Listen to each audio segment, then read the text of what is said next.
talk bushings. We're gonna take the OEM bushings out of the OEM arms and put them in the new superatv forward offset A arms. We are gonna do the passenger side because I already screwed up the driver's side by not researching. So basically what I did is I didn't really look at anything. I just kind of threw it in the press and letter 8, and there's a shoulder, a little clip, and all kinds of stuff I ruined.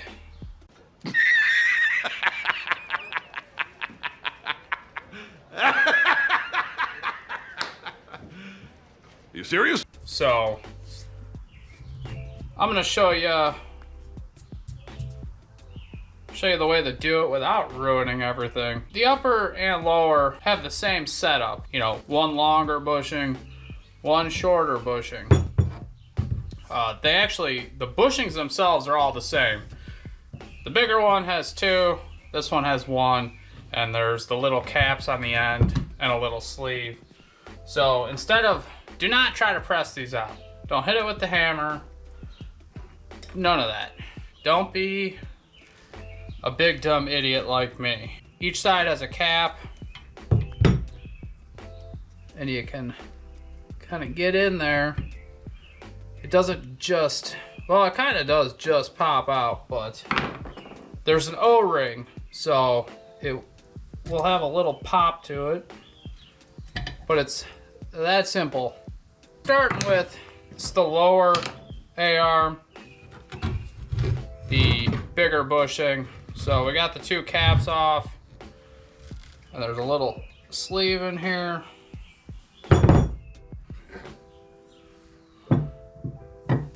of course I put tools away already. So that sleeve just popped out.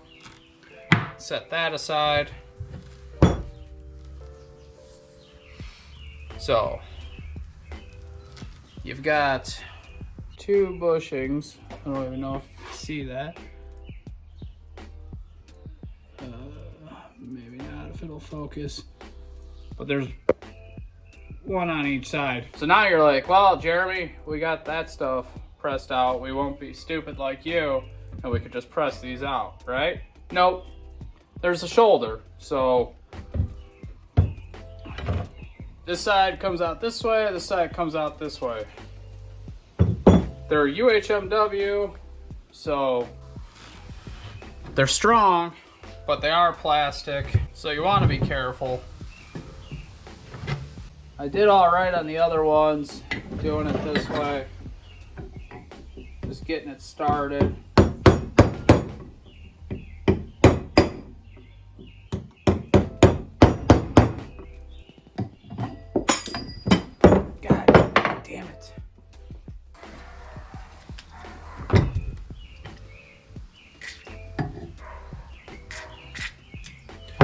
I can already see I've dented this one up a little, so I'm probably gonna just replace it.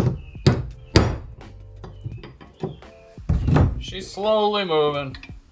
So the good thing about this, you only got to do it on 1. So once you get 1 off, then you can put a socket down there and tap it out evenly, and it comes out a lot faster and a lot easier, and you're less likely to damage this bushing like I'm doing right now. Man. So I just noticed this. I'm still pressing this shit out, but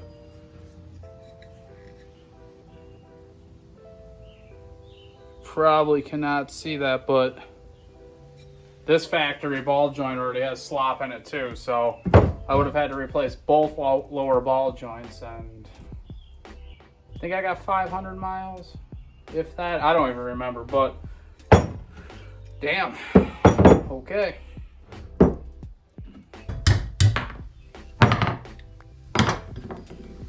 There you go, 1 out. Yeah. I boogered this thing up. Well, I'm gonna put a new one in.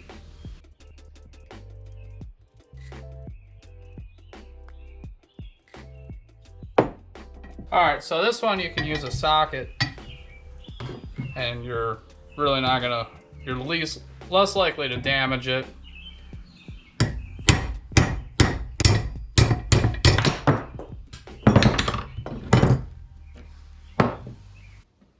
So yeah, this one's still good shape. So there's two shoulders in here, and those bushings shoulder up to that. So basically what you have inside there is a setup that looks like this. Now the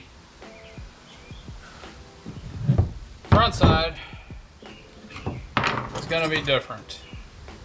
You still have the two caps with the O-rings. These are not flush like the other ones, so you can't get them mixed up. This is for the double bushing, this is for the single.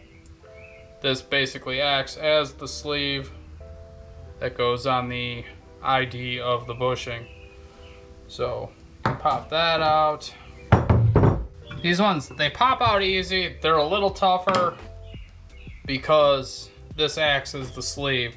So you're fighting the ID of the bushing as well as the O-ring.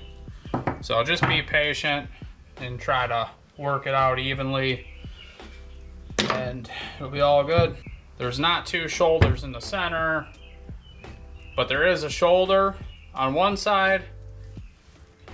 The inside has a shoulder. So that on the other side, that's what I just broke right off.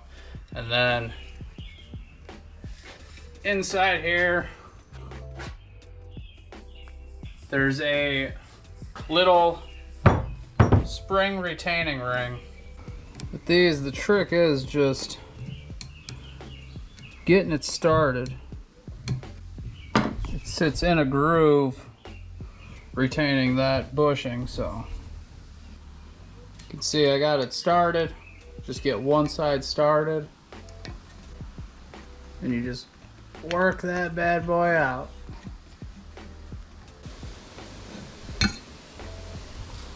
Like that.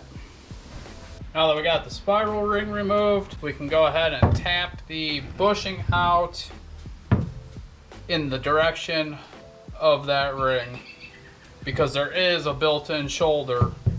So take that ring out, and then you can tap the bushing out that way.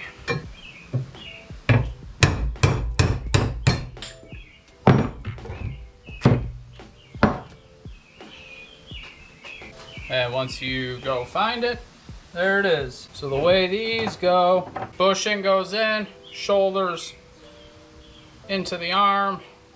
You put the spiral ring in, then you tap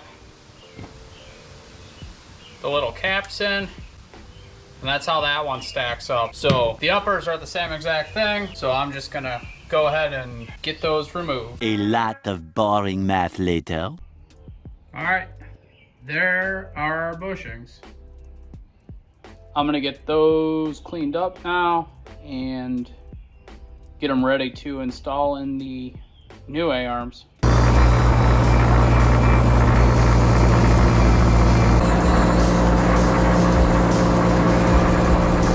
One pair of pants later.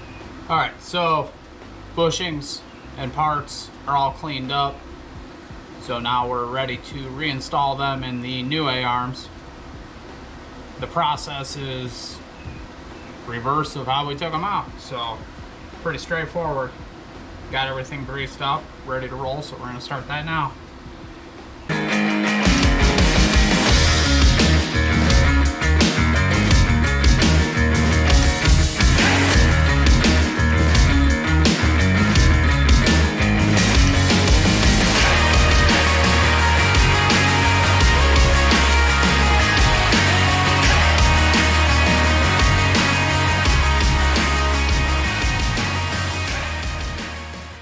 Okay, one quick thing to note.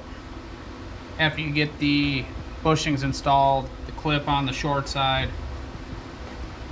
the cap, straightforward because this will go in the bushing like so, and if you put it in backwards, it's never going to go on the machine. But the other side could go in either way. Make sure that taper edge is out. The flat side goes in the A-arm. So taper edge out, and that pops in like that.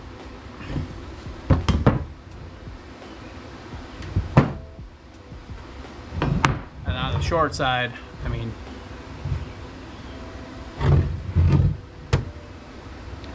you only have one option. Because if you try to go backwards, you know, you'll be able to tell it ain't right.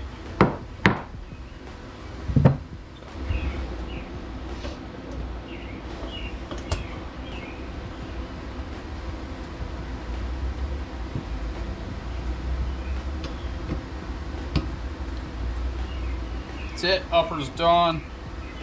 I thought I had the lower done, but on this side, I don't think that retaining ring is seated properly, so I'm going to pull it back apart and see what's going on with that. I actually think on the new A-arm, I think there's paint, too much paint on the inside, so the groove isn't big enough for that ring. So I'm probably going to take it apart and clean some of that paint out. Alright, here's what I'm talking about. It's all painted in there. All of the other ones, all the other fits were raw. So I don't know if they forgot to mask this one or what the hell happened, but that paint has stopped painting that groove. It's stopping me from getting that retaining ring in, so I'm gonna have to get this cleaned out, and then I'll be able to get it put back together, and then we're done with the bushings. So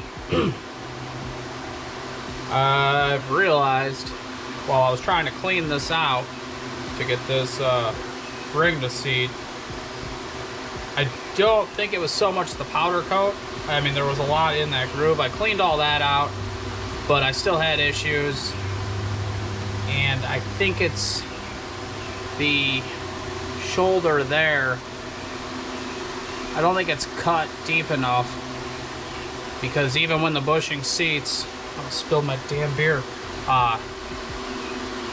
When the bushing seats, the ring just won't go in. And it's not by much, we're talking maybe 5/6 thou or so. So I actually ground down the bushing face a little bit, like 4/1000ths. So we're gonna see if that works now. It's all the way down. You can hear it gets solid. So I don't think that's enough. So much later that the old narrator got tired of waiting and they had to hire a new one. Pushing in, I was way off on the 5 thou. I ended up taking off 25 thou to get it to work, so it's in. Looks like the other side too, on the pivot block, it's all full of powder coat. So we have to, I had to scrape the powder coat out with a little pick out of that ringland, and then wherever I put it, the bushing, like on the other one, we had to trim the face down. I think I took like 15 thou off because it's just too long. I don't know if it's because of the powder coat or the bottom shoulder isn't machined correctly. Not too sure, but either way, it doesn't fit. If you have the bushing seated, the ring won't go in. So once we get that cleaned up, we'll be able to get it back together. Whew. Well, that ended abruptly. Sorry about that. So that's why you get me now. I'm a bit older in this video. That whole deal, the A-arm bushings, that wasn't intended to be two separate videos when it was filmed, so that's why it kind of just ends. Couple things. If I could do it over again, I would definitely just order a new set of bushings when I got the A-arms. You could kind of say I half-assed it because I did get the new ball joints, which ended up turning out great because I had already replaced the driver's side ball joint previously, and then when I looked at the passenger side one, it was also blown. So that worked out great. With the problems I had, I mean, you know, it was stupidity on my part, so it could have been avoided, but almost, it's like 580 something miles on there, which isn't much, but I don't know, once I had issues and saw that I couldn't just go to my local Polaris dealership and get a spring clip, get a bushing, I was like, but you can order it, but then you end up with a project that it just takes too long. You know, it'd be nice if I can just get the parts locally. Unfortunately, I can't. So that's why I say, if I could do it over again, even with the low miles, I would just get new bushings with the A-arms. So then you're set. There's nothing you have to worry about. But, I mean, if you got low miles like I did, and you want to do it, that's why I'm making this video. That's why I wanted to do it separately, more in depth, in case there's someone that doesn't know, or there's someone like me that should know better, that just threw shit in a press and let the press eat. You know, just wanted to cover it for anybody. You know, I know it's not a super exciting video, but in the future, someone may be doing a similar project. I wonder how the bushings go in and out. So here you go. So anyways, thank you for watching. Please like and subscribe. We will catch you later.